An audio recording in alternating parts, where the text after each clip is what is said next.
Alors ce soir, je voudrais vous parler de la nécessité de prêcher l'Évangile avec des signes et des miracles. Et de prier pour qu'il y ait des signes et des miracles. Et je vais juste prendre l'Évangile de Matthieu uniquement pour voir pourquoi le Seigneur faisait des signes et des miracles. Rien que dans l'Évangile de Matthieu, il y a plein de raisons qui nous sont données. Et après, on finira par le début du livre des Actes et on verra qu'après le départ de Jésus, il en a toujours été ainsi tant que l'Église était remplie du Saint-Esprit. Il ne prêchait pas les miracles, il les faisait. Il ne prêchait pas les miracles, il prêchait le royaume de Dieu et la repentance. Et c'était le Seigneur qui confirmait la parole par des miracles, des signes et des prodiges en réponse à leurs prières. Et il n'est pas normal aujourd'hui que l'évangile de Jésus-Christ soit prêché sans que le Seigneur le confirme par des signes et des miracles. Dans les églises où le Seigneur ne confirme pas sa parole par des signes, des prodiges et des vrais miracles, attention parce qu'il y en a qui ne sont pas du Seigneur, mais les vrais miracles du Seigneur, eh bien il n'y a que le Seigneur qui peut les faire. Eh bien les églises où il n'y a pas les signes, les véritables signes, miracles et guérisons du Seigneur pour confirmer la parole qui est donnée, sont des églises où il y a quelque chose qui manque. Et nous devons nous sonder quand nous ne voyons pas le Seigneur confirmer sa parole par des prodiges et des miracles, par ses œuvres à lui. Alors si nous regardons dans Matthieu, juste l'évangile de Matthieu, parce qu'il y a bien d'autres raisons ailleurs dans toute la parole. Pourquoi le Dieu Tout-Puissant et Jésus, son Fils bien-aimé, ont accompli des miracles et les disciples après? Alors dès le début du ministère de Jésus, dans Matthieu 4 et au verset 23, c'est le Seigneur qui commence juste son ministère. Il a été appelé par son Père, il a été envoyé 40 jours dans le désert, il est rempli de la puissance de l'Esprit, il commence son ministère. Et là au verset 23, il est dit, Jésus parcourait toute la Galilée, enseignant dans les synagogues. Il enseignait la parole de Dieu, prêchant la bonne nouvelle du royaume, et nous savons que la bonne nouvelle du royaume, c'était de leur dire « Repentez-vous, le royaume de Dieu est proche », et guérissant toute maladie et toute infirmité parmi le peuple. Sa renommée se répandit dans toute la Syrie, et on lui amenait tous ceux qui souffraient de maladies et de douleurs de divers genres, des démoniaques, des lunatiques.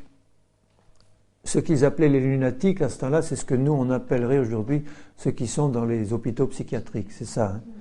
Des paralytiques. Et il les guérissait, une grande foule le suivit. Alors là, il y a une première raison pour laquelle le Seigneur accomplissait des miracles, c'était pour que la renommée de Jésus se répande et qu'une grande foule le suive. Chaque fois que le Seigneur accomplissait des miracles, en réponse à la prédication de la bonne nouvelle de l'Évangile, il prêchait jamais les miracles, il expliquait jamais comment on faisait un miracle. Il prêchait la parole de Dieu, la repentance, le salut, et il guérissait les malades pour confirmer sa parole. Et le résultat de ces miracles et de ces guérisons, c'est écrit là, au verset 24, sa renommée se répandit, et une grande foule le suivit. Dans les églises où la puissance du Seigneur est à l'œuvre par des guérisons, des miracles et des prodiges, la renommée de Jésus se répand au loin et de grandes foules viennent au Seigneur pour qu'il se révèle et pour qu'ils reçoivent aussi ces guérisons et ces miracles dont ils ont besoin. Donc ça, c'est la première raison. Et je crois qu'elle est toujours d'actualité, Les foules aujourd'hui sont de plus en plus nombreuses à s'écarter du Seigneur. S'il n'y a pas, pour appuyer la prédication de la repentance et de la bonne nouvelle de l'Évangile, qu'il y a un Sauveur qui est venu nous sauver, qui est venu mourir pour nos péchés, qui a réglé le problème de notre nature de péché à la croix, etc. S'il n'y a pas des confirmations par des miracles, des guérisons, les foules ne viendront pas. C'est malheureux, la simple parole, si elle n'est pas appuyée, c'est pour ça que le Seigneur l'appuyait, c'est pour faire venir les foules. Les gens ont besoin d'avoir des miracles dans leur vie. Ils ont des situations tellement compliquées, tellement inextricables que les médecins, les psychiatres et les hommes de ce monde et les conseillers conjugaux, tout ce qu'on peut avoir comme secours humain, ne peuvent absolument pas aider. Ils ont besoin d'une intervention miraculeuse du Seigneur. Et quand il le fait, sa renommée se répand. Ensuite, il y a le sermon sur la montagne. Et donc, il faut le placer dans ce contexte. C'est tout l'enseignement de Jésus quand il est dit, il allait dans les synagogues et il enseignait. C'est ça qu'il enseignait. Il enseignait le sermon sur la montagne, ces principes merveilleux qu'on a déjà étudiés. Et il accomplissait des miracles et des guérisons. Au chapitre 8, juste après le sermon sur la montagne, au début du chapitre 8, lorsque Jésus fut descendu de la montagne, une grande foule le suivit. Et voici un lépreux s'étant approché, se prosterna devant lui et dit, « Seigneur, si tu le veux, tu peux me rendre pur. » Jésus étendit la main, le toucha et dit, « Je le veux, sois pur. » Aussitôt, il fut purifié de sa lèpre. Un grand miracle, parce qu'à cette époque, maintenant la lèpre, ça peut se soigner quand c'est pris au début, et encore ça laisse des traces. Mais quand le Seigneur Jésus touchait un lépreux, il était non seulement guéri de sa lèpre, mais c'était tout reconstitué à neuf. Et là, c'est ce qui s'est passé, un grand miracle. Donc là, une raison supplémentaire pour laquelle Jésus veut faire des miracles, c'est qu'il veut guérir les malades. Pas seulement pour que sa renommée se répande, pour que les gens viennent écouter la bonne nouvelle de l'Évangile, ce qui est le plus important, c'est ça, c'est d'amener des gens au salut et à la repentance, mais le Seigneur veut guérir les malades, c'est dans son cœur, c'est dans sa nature, il veut qu'ils soient guéris. Je le veux, sois guéri, et il fait un miracle. Toujours dans le même chapitre, au verset 14, Jésus se rendit ensuite à la maison de Pierre, dont il vit la belle-mère couchée, ayant la fièvre. Il toucha sa main, et la fièvre la quitta. C'est un miracle. Peut-être pas aussi extraordinaire, c'était une simple fièvre, on dira, mais vous savez qu'il y a des fièvres qui sont mortelles. Hein? Il toucha sa main et la fièvre la quitta, puis elle se leva et le servit. Une autre raison pour laquelle Jésus veut faire des miracles, c'est pour que nous puissions être bien pour le servir. Vous savez ce qu'elle a fait tout de suite là? Elle s'est levée et elle l'a servi, Jésus. Tant qu'elle était couchée dans son lit avec sa fièvre, elle ne pouvait pas servir Jésus. Quand nous sommes là, cloués au lit par des cancers, des maladies, des choses comme ça, en tant que chrétiens, enfants de Dieu, ou qu'on a des infirmités ou des choses qui nous empêchent d'être entièrement disponibles pour servir le Seigneur, ça ne plaît pas à Jésus et il veut venir à nous pour faire comme à la belle-mère de Pierre, nous toucher, faire un miracle pour qu'on puisse le servir. Alléluia. Déjà ça, c'est une raison fort importante. Le Seigneur veut des serviteurs et des servantes qui soient en bon état physique pour le servir. Amen. Le Seigneur enlève au milieu de nous tout ce qui est un obstacle, un bon service pour toi, en pleine force et en pleine santé. Juste les 2 versets après. Le soir, on amena auprès de Jésus plusieurs démoniaques. Il chassa les esprits par sa parole et il guérit tous les malades. Moi, quand je lis ça, je me demande, mais comment est-ce qu'une seule personne qui lit la Bible peut encore se poser la question et dire, est-ce que Dieu veut guérir tous les malades vraiment? Comment est-ce possible? On doit vraiment être aveuglé dans l'église de Jésus pour encore douter et se dire, mais est-ce que Jésus veut vraiment me guérir moi ou guérir celui-là ou un tel? Ou est-ce qu'il veut vraiment guérir? Parce que ça fait 25 ans que j'attends ma guérison et elle n'est pas venue, alors est-ce que Dieu veut me guérir? Mais oui, il veut te guérir. Et pourquoi? Afin que s'accomplisse ce qui avait été annoncé par Ésaïe le prophète, et vous savez que les prophètes, ils parlent de Dieu. Ils donnent la pensée et la parole de Dieu. Donc Ésaïe donnait la pensée de Dieu. Et quelle était cette pensée? Il a pris sur lui nos infirmités, il s'est chargé de nos maladies. Voilà encore une raison pour laquelle Dieu veut faire des miracles et des guérisons. C'est que Jésus s'est chargé sur lui de tout ce qui n'allait pas dans nos vies. Du péché, évidemment, à la base c'est ça, de nos iniquités, de nos péchés. Mais il s'est chargé de toutes les conséquences du péché, c'est-à-dire de la mort, de la maladie et de l'infirmité. Et il fallait que s'accomplisse cette prophétie. Et pour qu'elle s'accomplisse, il fallait qu'il guérisse tous les malades et qu'il fasse des grands miracles de guérison. Et il est toujours le même aujourd'hui.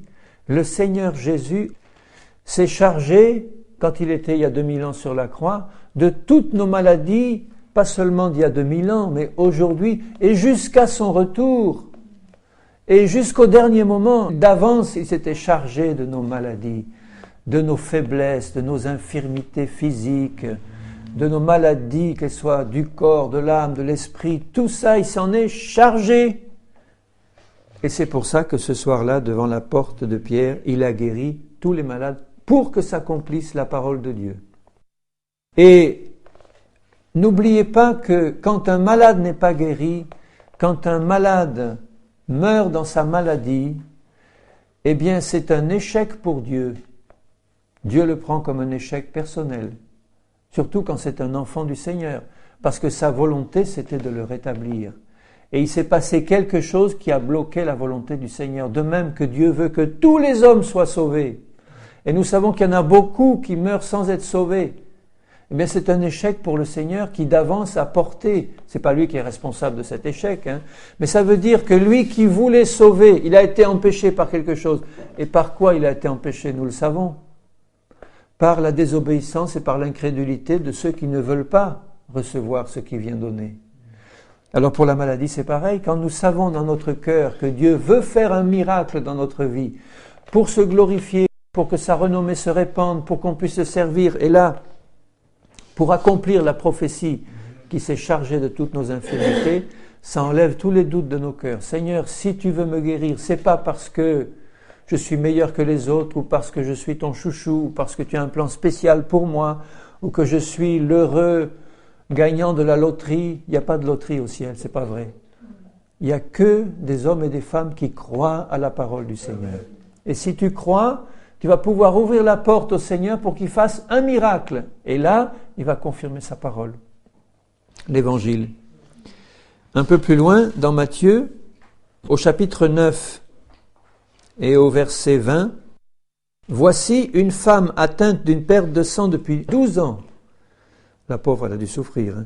S'approcha par derrière et toucha le bord de son vêtement, car elle se disait en elle-même, si je peux seulement toucher son vêtement, je serai guérie. Et c'était un miracle, parce que 12 ans perte de sang, ça devait peut-être avoir un cancer ou quelque chose. Eh bien, Jésus se retourna et dit en la voyant, prends courage ma fille, ta foi t'a guérie. Jésus veut faire des miracles pour répondre à la foi de ceux qui le touchent.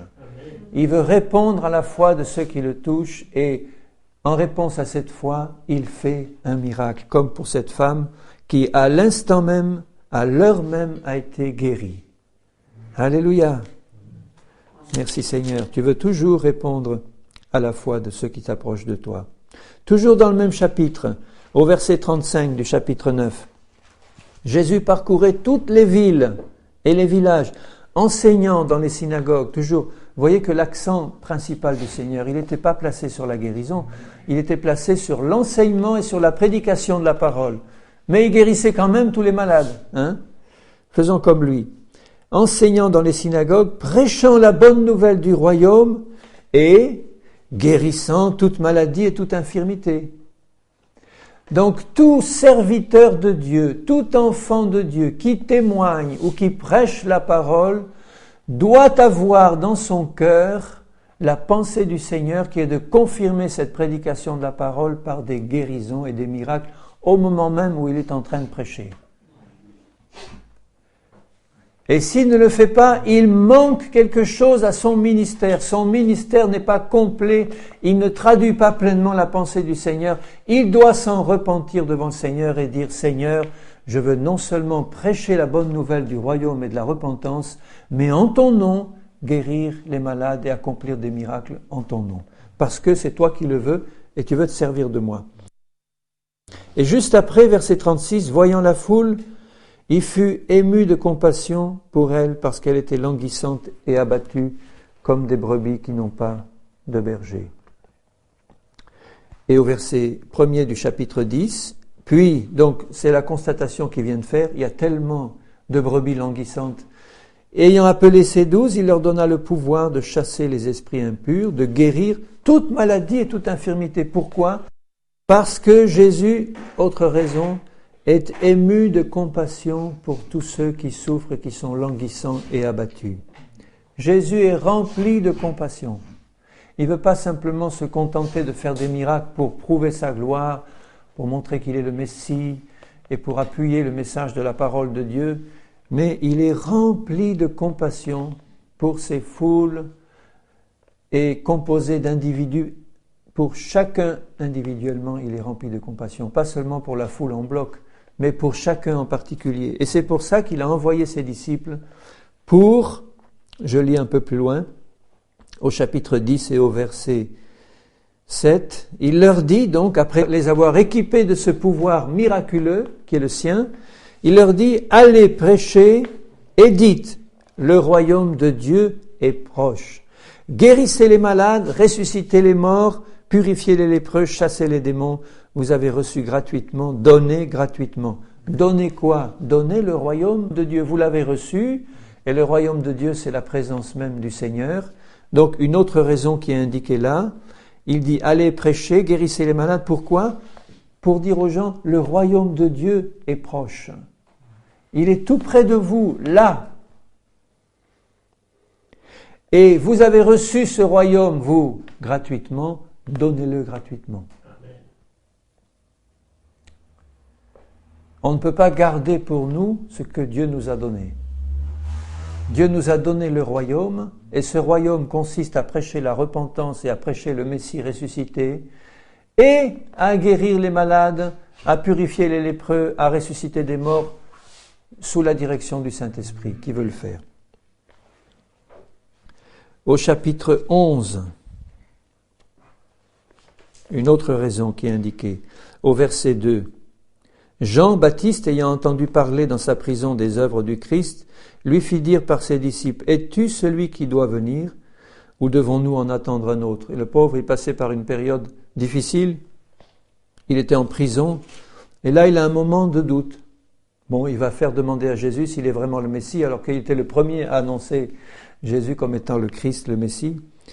Mais on ne peut pas lui reprocher, hein. Et Jésus d'ailleurs, vous voyez la réaction de Jésus, il ne lui reproche rien. Jésus leur répondit, « Allez rapporter à Jean ce que vous entendez, ce que vous voyez. » Quoi? Les aveugles voient, les boiteux marchent, les lépreux sont purifiés, les sourds entendent, les morts ressuscitent, et la bonne nouvelle est annoncée aux pauvres. Heureux celui pour qui je ne serai pas une occasion de chute. Ou d'autres versions disent, « Heureux celui qui ne doutera pas de moi. » C'est la même idée. Il est une occasion de chute pour ceux qui ne croient pas ou qui doutent. Donc là, le Seigneur accomplissait des guérisons et des miracles et des prodiges pour que on soit convaincu qu'il est vraiment le Christ, puisque c'est la preuve qu'il donne aux envoyés. Quand Jean dit, est-ce qu'il est vraiment le Christ? Jésus dit, eh bien regardez les signes, les miracles, les prodiges et les guérisons. C'est ça qui prouve que Jésus-Christ est vraiment le Christ. Le Messie d'Israël, le Sauveur que le monde devait recevoir. Alors imaginez un peu des églises où on prêche le Christ et où il n'y a aucun miracle, aucun signe, aucun prodige, aucune guérison. Comment est-ce que les gens vont pouvoir voir qu'il est vraiment le Christ? Alors que c'est la volonté du Seigneur, et il a prouvé qu'il était le Christ par ses signes, ses miracles et ses prodiges véritables. Heureux celui pour qui je ne serai pas une occasion de chute. Heureux celui qui croira quand il verra ces signes, ces prodiges et ces miracles. Ça amène des gens dans la présence du Messie. Et là, ils voient le Messie à l'œuvre et ils croient en lui. Juste à côté, dans le même chapitre 11, au verset 20, « Alors il se mit à faire des reproches aux villes dans lesquelles avaient eu lieu la plupart de ces miracles, parce qu'elles ne s'étaient pas repenties. » Jésus fait des miracles pour amener des gens à la repentance. Et ça, c'est l'objectif numéro 1 du Seigneur, parce qu'il sait très bien que si on se contente de recevoir des pains et des poissons et de repartir avec le ventre plein, eh bien on aura manqué le but du Seigneur. Parce que le Seigneur veut nous amener à la repentance pour être changé, pour recevoir la vie nouvelle en lui, pour être une nouvelle création et pour rentrer dans son royaume de sainteté et de justice. Donc là, il accomplissait des miracles, et s'il le faisait dans les villes de Chorazin et de Bethsaïda, c'était pour qu'elles se repentent. Et il dit, Malheur à vous parce que j'ai fait de grands miracles au milieu de vous et vous ne vous êtes pas repentis. Il les faisait pour qu'elles se repentent. Donc demandons au Seigneur aussi de nous faire la grâce d'accompagner le message que nous prêchons et le témoignage que nous donnons par des miracles, des signes, des guérisons et des prodiges pour que les gens se repentent. Ils vont voir Dieu à l'œuvre et ils disaient, il y a un Dieu. Il agit et je ne le connaissais pas ce Dieu. Je veux m'approcher de lui et demander pardon de l'avoir laissé si loin et si longtemps loin de ma vie. Il y a longtemps qu'elle se serait repentie en prenant le sac et la cendre. Car si les miracles, il dit au verset 23, qui ont été faits au milieu de toi, avaient été faits dans Sodome, vous vous rendez compte, cette ville impie de Sodome, qui a été détruite par le feu du ciel, Jésus dit, si ces miracles que j'ai faits là, chez toi, avaient été faits à Sodome, elle subsisterait aujourd'hui. Ça veut dire qu'elle se serait repentie. Et c'était les pires des gens, les pires vicieux à Sodome. Et il dit, Jésus, ils se seraient repentis s'ils avaient vu ces miracles. Alors, aujourd'hui, vous croyez qu'on n'est pas dans des Sodomes modernes et qu'elles ont besoin de voir aussi des miracles, des signes, des prodiges pour se repentir? On en a besoin, frère, de demander au Seigneur de nous équiper de sa puissance miraculeuse et de croire qu'il veut nous la donner. Il faut oser l'exercer en son nom. Quand on sait que c'est tellement le désir de Dieu, eh bien, on peut entrer par la foi dans son plan en disant, Seigneur, tu veux m'utiliser pour faire des signes, des prodiges et des miracles, mais pas que ça, en réponse à la prédication de la parole et de l'évangile que je fais pour toi. Tu veux m'utiliser pour faire des signes et des miracles, pour toutes ces raisons-là qui sont les mêmes aujourd'hui qu'à ce moment-là. Au chapitre 12 et au verset 9, il y avait là dans la synagogue un homme qui avait la main sèche. Ils demandèrent à Jésus, est-il permis de faire une guérison les jours de sabbat? Vous voyez, les gens religieux, c'était le sabbat. Matthieu 12, verset 10. Le sabbat, c'était fait pour le culte dans la synagogue, et il fallait faire aucun travail. Et pour eux, guérir un malade, c'était faire un travail, c'était interdit par Dieu. Vous voyez la religion, où ça mène. C'était afin de pouvoir l'accuser. Au verset 11, il leur répondit, lequel d'entre vous, s'il n'a qu'une brebis et qu'elle tombe dans une fosse le jour du sabbat, ne la saisira pour l'en retirer? Hypocrite, hein? Et combien un homme ne vaut-il pas plus qu'une brebis? Il est donc permis de faire du bien les jours de sabbat. Alors il dit à l'homme, étends ta main. Il l'étendit et elle devint saine comme l'autre. Un miracle instantané. Hein? Pourquoi il a fait ce miracle? Il le dit là, pour faire du bien. Il est donc permis de faire du bien. Jésus fait un miracle parce qu'il veut faire du bien. La maladie, il y a la racine, le mot mal dedans. Maladie, il y a mal. Tandis que dans la guérison, eh bien, c'est du bien que Jésus veut nous donner. Jésus veut du bien pour ses enfants. Jésus veut du bien même pour ceux qui ne sont pas ses enfants. Il veut les attirer à lui. Et pour ça, il est prêt même à guérir un païen qui ne connaît même pas le Seigneur et qui va recevoir une guérison. Et ça va le faire réfléchir et il va venir au Seigneur Jésus pour croire en lui. Combien de fois c'est arrivé que le Seigneur, dans sa miséricorde, il va guérir un païen qui ne connaissait même pas le Seigneur et qui n'avait aucun mérite à avoir une guérison, hein, il ne méritait rien, mais c'est un acte de bonté du Seigneur qui voulait lui faire du bien. Il fait du bien même à ses ennemis, le Seigneur, pour qu'ils se repentent.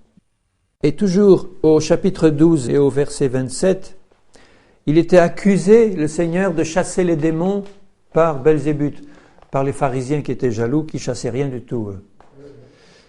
Et dans la Bible, chasser un démon, c'est un miracle. Jésus dit que ceux qui chassent des démons accomplissent des miracles en son nom. Donc il dit là, au verset 27, « Si moi je chasse les démons par Belzébul, vos fils, par qui les chassent-ils? C'est pourquoi ils seront eux-mêmes vos juges. Mais si c'est par l'Esprit de Dieu que je chasse les démons, le royaume de Dieu est donc venu vers vous. Ou comment quelqu'un peut-il entrer dans la maison d'un homme fort et piller ses biens sans avoir auparavant lié cet homme fort? » Jésus accomplit des miracles en chassant les démons pour nous prouver que l'homme fort, Satan, a été pillé. Il a dépouillé les dominations, les autorités à la croix. Il les a dépouillées de toute autorité. En triomphant d'elles, en les exposant publiquement à la croix, il a dépouillé l'homme fort qui était Satan, qui a l'humanité entière sous son pouvoir. Et il veut nous le montrer en nous faisant chasser les démons en son nom, parce que c'est aussi le signe que le royaume de Dieu est venu vers vous. Le royaume de Dieu, ce n'est ni le manger ni le boire, mais c'est la justice, la paix et la joie par le Saint-Esprit, c'est-à-dire des choses qui sont absolument impossibles à supporter par le diable. Le diable ne peut pas supporter la justice, la paix et la joie du Saint-Esprit. Alors il faut savoir que chaque fois que le Seigneur fait un miracle pour chasser un démon, c'est le signe que Satan a été dépouillé de toute sa puissance et qu'à la croix, il a été réduit à néant pour toujours.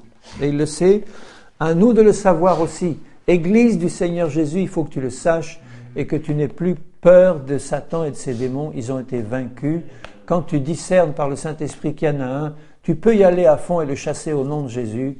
Et si tu es rempli de cette foi que le royaume de Dieu est arrivé vers nous en Jésus, eh bien il va partir. Il ne peut pas résister à la foi d'un enfant du Seigneur rempli du Saint-Esprit. Amen. Un peu plus loin, au chapitre 14. Ça en fait déjà beaucoup des raisons. Hein. Au chapitre 14, quand à la fin du chapitre 14, il calme les flots, c'est un grand miracle aussi, il calme les flots. Et à ce moment-là, ses disciples réalisent leur incrédulité. Je lis à partir du verset 30, quand Pierre marche sur l'eau, c'est Jésus qui lui permet de faire un miracle. Voyant que le vent était fort, il eut peur, et comme il commençait à enfoncer, il s'écria « Seigneur, sauve-moi !» Aussitôt Jésus étendit la main, le saisit et lui dit « Homme de peu de foi, pourquoi as-tu douté ?» Et ils montèrent dans la barque et le vent cessa. Ceux qui étaient dans la barque vinrent se prosterner devant Jésus et dire « Tu es véritablement le Fils de Dieu. » Il a fallu ce miracle-là, d'abord de voir Jésus marcher sur l'eau, Pierre marchait sur l'eau et d'une parole, le vent cessait, la tempête cessait. Ils ont compris qu'il était le Fils de Dieu.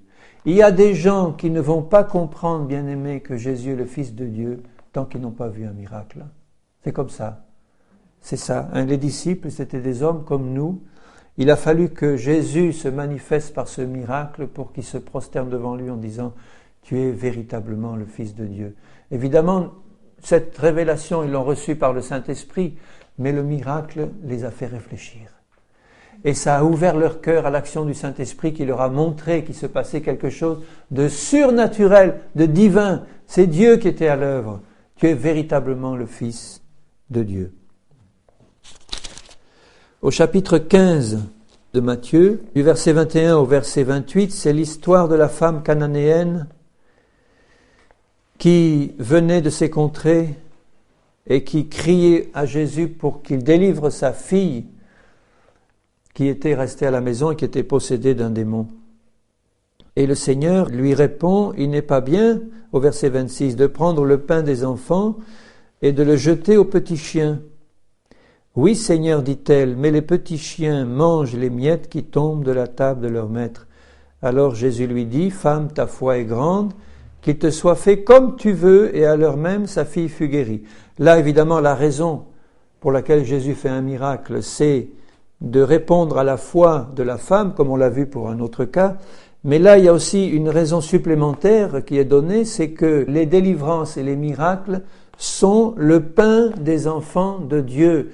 D'abord, le Seigneur a dit à cette femme, ce miracle que tu me demandes pour ta fille, je le réserve en priorité aux enfants du Seigneur. Il le dit là, il n'est pas bien de prendre le pain des enfants. Quel était le pain des enfants? C'était le miracle qu'elle demandait pour sa fille. Jésus lui dit, ce miracle que tu demandes pour ta fille, toi qui es une païenne, c'est le pain que je réserve en priorité à mes enfants. Donc il faut bien comprendre, nous qui sommes enfants du Seigneur, que le Seigneur veut accomplir des miracles en priorité au milieu de ses enfants, mais qu'il n'est pas du tout empêché de le faire aussi au milieu des païens quand il trouve la foi, quand il voit cette femme cananéenne crier et ne pas lâcher le Seigneur en lui disant « Seigneur, il faut absolument, même eh bien moi je me contenterai d'une miette qui tombe de la table des maîtres. Je suis un petit chien, Seigneur, hein, c'est ça, d'accord, je suis qu'un petit chien. Mais cette miette qui tombe de la table de la famille, là, hein, la famille de Dieu, les enfants de Dieu sont rassemblés autour de la table, eux ils ont une bonne nourriture, et en bas, il y a le petit chien qui est là, moi j'ai un chat, mais c'est pareil, enfin le chien c'est pareil. Hein, il mendie quelques miettes, hein, et finalement ils finissent par insister qu'on leur donne.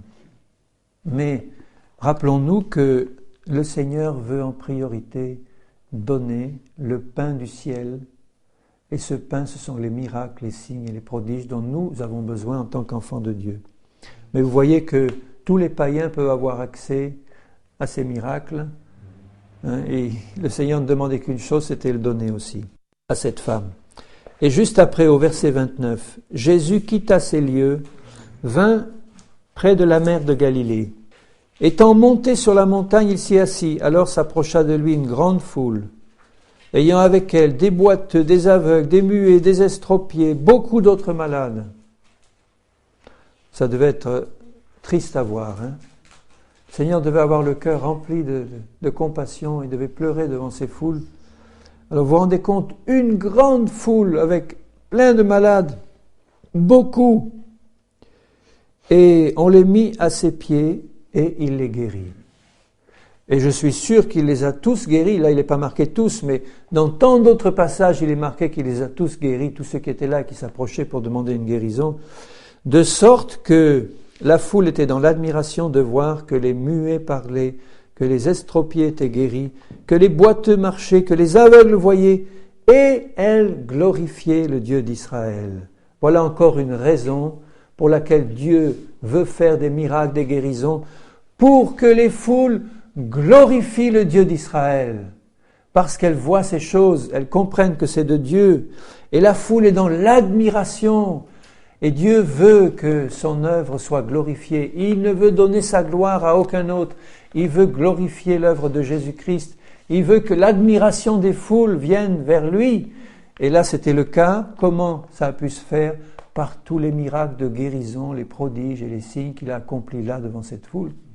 C'était pas la prédication de Jésus qui permettait aux foules de glorifier. Là, c'est écrit que, c'était le cas dans d'autres endroits, mais là, c'était les miracles et les guérisons qui provoquaient l'admiration des foules et elles se tournaient vers Dieu et elles glorifiaient le Dieu d'Israël.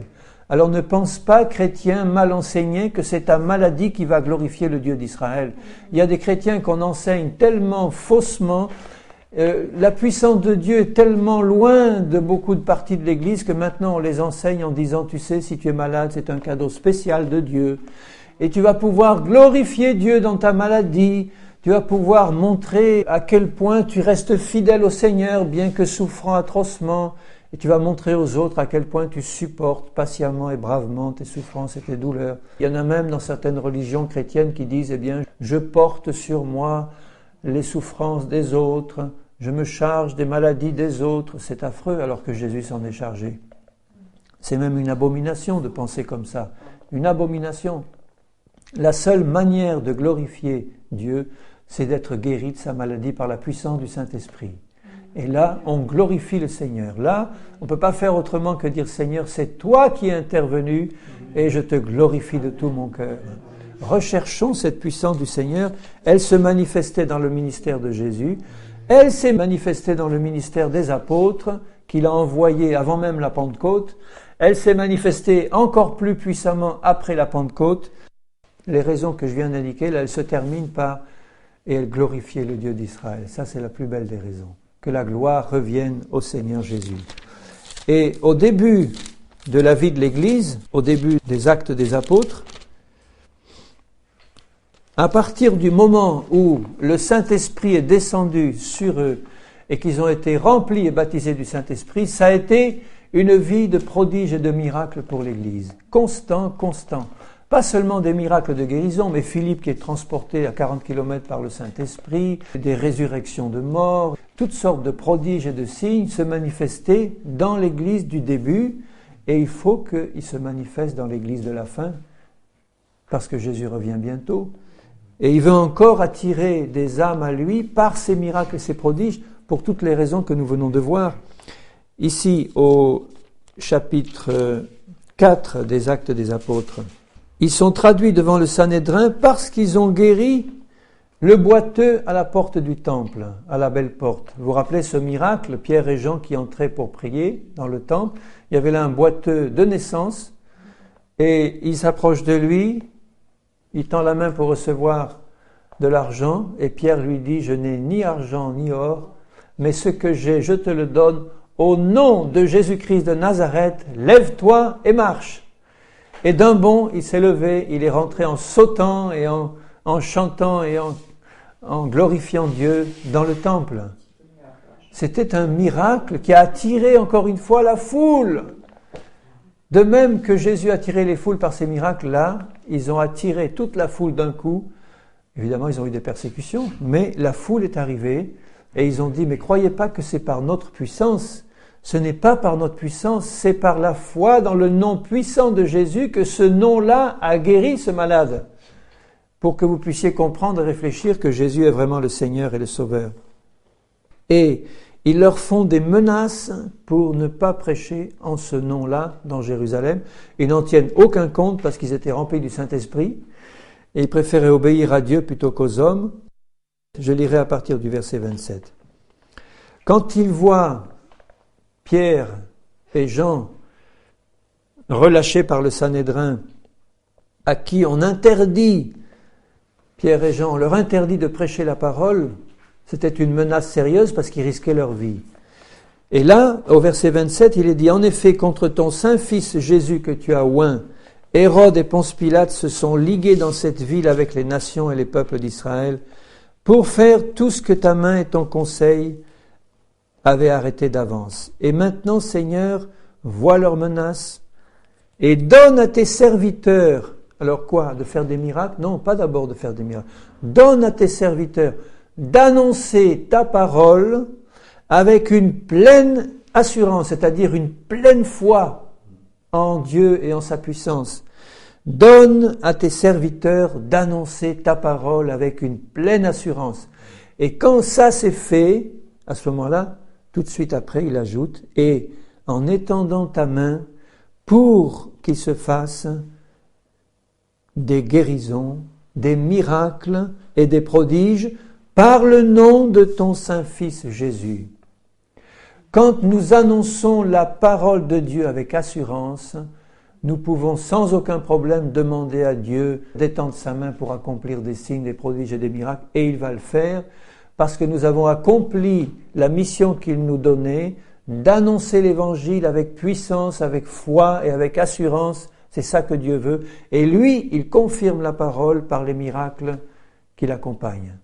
Comme dans la fin de l'Évangile de Matthieu, il est dit ceci aussi.